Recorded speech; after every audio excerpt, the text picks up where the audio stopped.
A man cuts you off in traffic and you're furious for hours. A text gets left on read and you spiral into anxiety. Someone makes a comment about your work and you're defending yourself in imaginary arguments at 3 a.m. You call it having a bad day. Carl Jung called it being psychologically enslaved. Because here's what's actually happening. It's not them triggering you, it's you triggering yourself. And the trigger? It's been loaded since childhood, waiting for someone, anyone, to pull it. Jung discovered something that most people will die without understanding. Every emotional reaction you have to another person is actually a conversation with a part of yourself you've rejected. Master this truth, and you become untriggerable. Miss it, and you'll spend your life as a puppet, with everyone around you holding the strings. Right now, you're walking around with invisible buttons all over your psyche. Press here for anger. Press here for insecurity. Press here for abandonment panic. And people are pressing them all day long. Not because they're trying to, but because you've made the buttons so big, so sensitive, so easy to find. That colleague who makes you feel small, they're not creating that feeling. They're just activating what's already there. That partner who makes you jealous, they're not causing the jealousy. They're just revealing it. Jung spent his life mapping the human psyche, and what he found changes everything about how you understand your emotional reactions. He discovered that we don't just have one self, we have multiple selves. The person you show to the world, the person you think you are, and most importantly, the person you refuse to admit you are. And it's this last one, what Jung called the shadow, that holds all your triggers. Everything that irritates us about others can lead us to an understanding of ourselves. Read that again. Everything, not some things, everything. That arrogant person who makes your blood boil? You have arrogance in your shadow. That needy friend who exhausts you? You have neediness you've rejected. That lazy coworker who infuriates you? You have laziness you won't acknowledge. The stronger your reaction, the bigger the shadow piece you're refusing to see. But here's where it gets really uncomfortable. You're not just triggered by qualities you have. You're triggered by qualities you want, but won't admit to wanting. The person flaunting their wealth triggers you, not because you're above materialism, but because you want wealth and judge yourself for wanting it.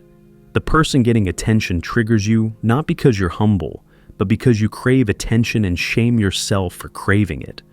This is why the same behavior can trigger one person and not another. It's never about the behavior. It's about what that behavior represents in your psyche, what you've made forbidden, what you've pushed into unconsciousness, what you've decided is unacceptable about yourself. And until you reclaim these rejected parts, you'll always be at the mercy of anyone who embodies them. Until you make the unconscious conscious, it will direct your life and you will call it fate. This is the mechanism of triggering. Your unconscious material, all the stuff you've rejected, denied, repressed, doesn't disappear. It waits. And when someone shows up embodying what you've rejected, your psyche goes into overdrive, fight or flight, attack or defend, anything to avoid facing what their presence is revealing about you. Think about your biggest triggers, the behaviors that instantly make you angry, anxious, or judgmental. Now ask yourself, what part of me is that person showing me? If you're honest, brutally honest, you'll find it. Maybe buried, maybe disguised, maybe expressed differently, but it's there. And the reason you can't stand it in them is because you can't stand it in yourself. You've been taught that emotional maturity means controlling your reactions. Jung would say that's backwards. Emotional maturity means understanding your reactions, not suppressing them, understanding them. Because every trigger is a teacher. Every emotional reaction is a map to your unconscious. Every person who bothers you is showing you a piece of yourself you need to integrate. The meeting with oneself is, at first, the meeting with one's own shadow. This is why most people never become untriggerable. Meeting your shadow is terrifying. It means admitting you're not who you think you are. It means acknowledging parts of yourself you've spent your whole life rejecting. It means seeing that the enemy you've been fighting outside is actually living inside. But here's the paradox Jung discovered. The moment you own your shadow, it loses its power over you. The moment you admit, yes, I have arrogance in me, arrogant people stop triggering you. The moment you acknowledge, yes, I can be needy, needy people stop draining you. The moment you accept, yes, I have laziness in me, lazy people stop infuriating you, because you're no longer fighting them. You're no longer fighting yourself. This isn't about becoming these things. It's about admitting they exist within your total psyche. Jung called this the difference between having a quality and being had by it. When you deny your anger, it has you, exploding at unexpected times. When you acknowledge your anger, you have it, available when appropriate but not controlling you. I am not what happened to me. I am what I choose to become.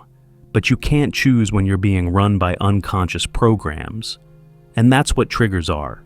Unconscious programs installed usually in childhood, running in the background, waiting for activation. Someone reminds you of the parent who criticized you, program activated.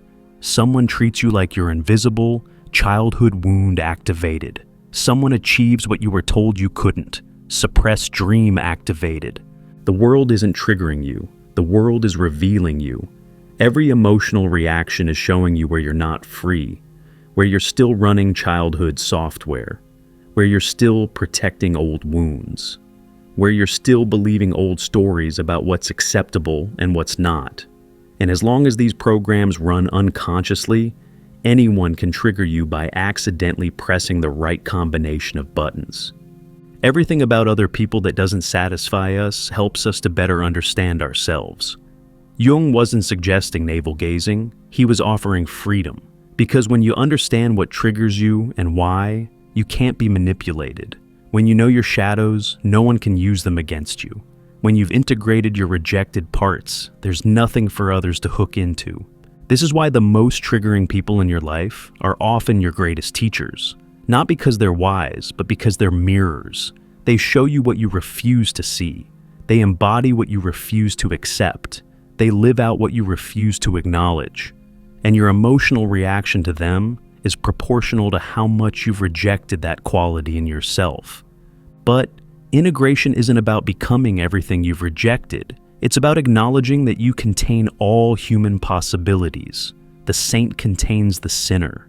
The hero contains the coward. The genius contains the fool. And when you can hold all of these without identifying with any of them, you become untriggerable. Because there's nothing anyone can show you about yourself that you haven't already seen and accepted. The privilege of a lifetime is to become who you truly are. But who you truly are includes your shadows, includes the parts you've rejected, includes everything you get triggered by in others. The full spectrum of human possibility lives within you. And until you accept this, you'll always be triggered by those who remind you of what you're trying to forget. Here's how triggering actually works mechanically. Someone does something. Your psyche scans for meaning. It finds a match with some rejected or wounded part of yourself. Emotional energy floods your system. You react. You blame them for your reaction. You learn nothing. The trigger remains loaded for next time. Repeat until death or awakening. But when you understand the mechanism, you can interrupt it. Someone does something. You notice your emotional reaction. Instead of acting on it, you ask, what is this showing me about myself? You find the shadow or wound. You acknowledge it. You integrate it. The trigger gets diffused. You respond instead of react. You're free. This is what Jung meant by individuation, becoming a whole person, not a good person, not a perfect person, a whole person. Someone who is reconciled with all parts of themselves. Someone who no longer needs to project their rejected material onto others. Someone who can see clearly because they're not looking through the lens of their own unconscious material. Your visions will become clear only when you can look into your own heart. Who looks outside, dreams. Who looks inside, awakes. Every trigger is an opportunity to look inside. Every emotional reaction is a chance to awaken. Every difficult person is a gift, showing you exactly where you're still asleep to yourself. But most people would rather stay triggered than do this work. It's easier to blame others than examine yourself. It's more comfortable to stay in victim consciousness than take radical responsibility. It's simpler to keep your shadows projected outside than to own them inside. So they spend their lives bouncing from trigger to trigger, always blaming the current person for feelings that were installed decades ago. The practical application is transformative. Next time you're triggered, stop. Don't act on the feeling. Don't suppress it either. Just observe it. Where do you feel it in your body? What's the quality of the energy? What does it remind you of? When have you felt this before? What part of you is being reflected back? Then go deeper. What quality in that person are you reacting to? Where does that quality exist in you? How have you expressed it? How have you suppressed it? What would happen if you admitted it exists within you? What are you afraid would happen if you owned this part of yourself? This isn't psychoanalysis, it's freedom. Because every trigger you diffuse is a string that gets cut.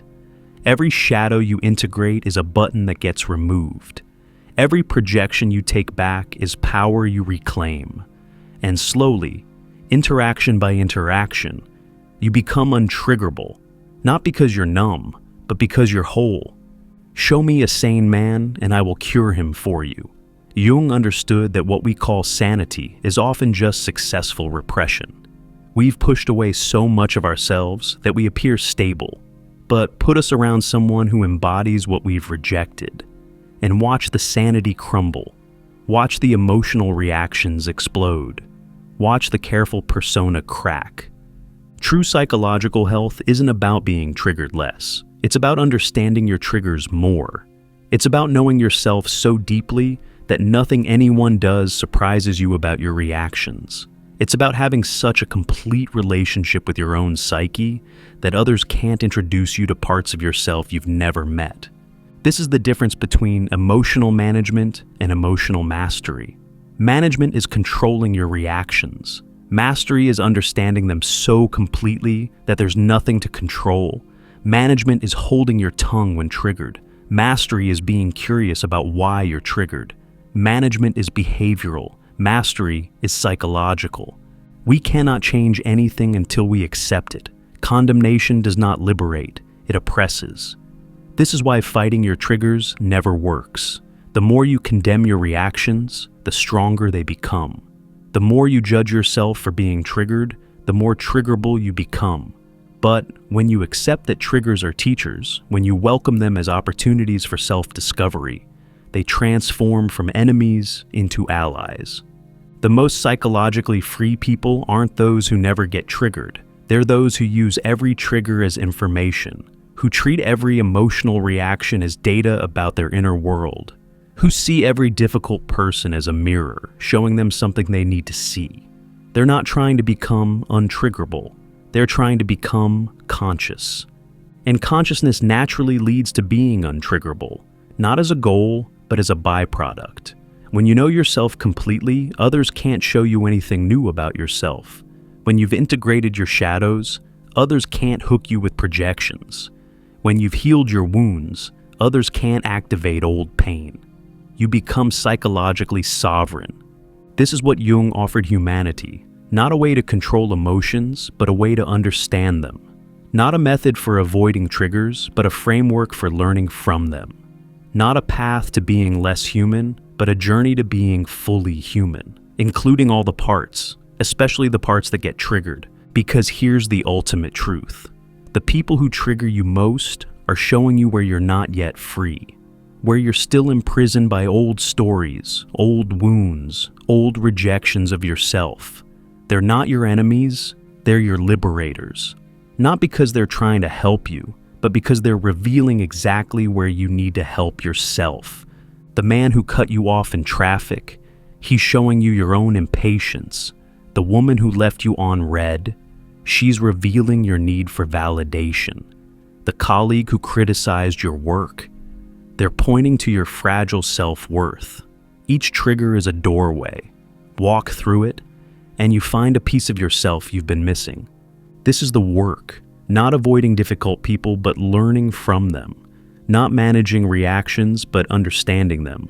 Not becoming untriggerable, but becoming so familiar with your triggers that they become friends instead of enemies, guides instead of tormentors, teachers instead of terrorists. Jung's gift wasn't a promise that you'd never be triggered again.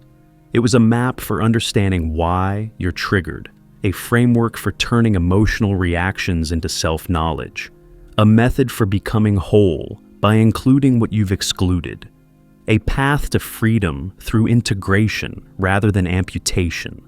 You can spend your life at war with your triggers, always fighting, always defending, always blaming others for your reactions. Or you can recognize that every trigger is a telegram from your unconscious, telling you exactly where you need to look, exactly what you need to integrate, exactly how to become free. The choice is yours. But remember, until you make the unconscious conscious, it will direct your life and you will call it fate. Until you understand your triggers, you'll be ruled by them.